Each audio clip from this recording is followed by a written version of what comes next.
Max Mosley says an incorrect report in the Times stating that his son committed suicide has caused his family great distress. And, in a letter to Press Gazette, he has accused the title of engaging in fake news with a report that Lord Skidelsy saw Mosley's father, Oswald, the late UK fascist leader, as his hero. The Times was reporting on the crossbench peers' bid to get the Code of Press Regulator and Press added to the Data Protection Bill.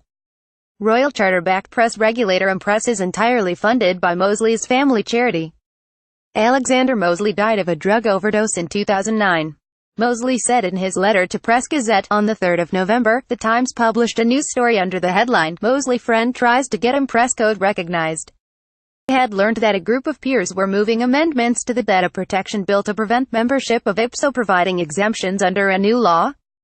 The peers reasoned that as IPSO was a private organization with no independent oversight, the code it uses should not confer the same privileges as those of Ofcom or the BBC. This enraged the Times. As one of IPSO's owners, it set out to undermine the peers concerned. It discovered that one of them, Lord Skidelsy, was a friend of mine, hence they headline and tried to discredit him by saying he had described my father, Oswald Mosley, as his hero. For good measure, it added my son had committed suicide and that I blamed this on tabloid revelations about me.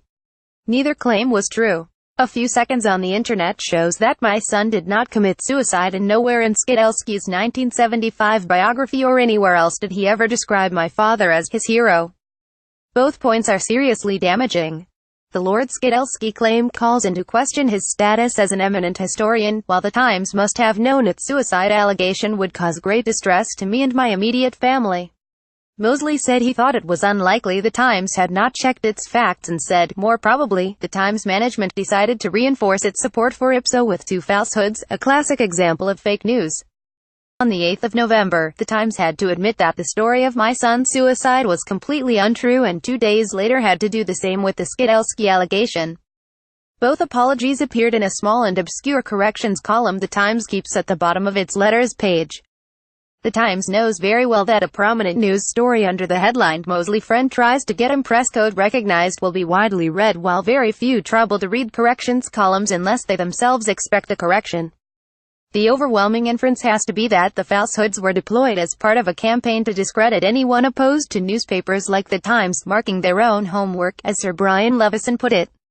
Making use of fake news in support of a thoroughly dishonest attempt to prevent truly independent press regulation is a sad epitaph for what was once the newspaper of record. The Times responded to Mosley's claims saying, "We reject any suggestion that deliberate errors were made in our reporting. There were two regrettable mistakes that we corrected promptly.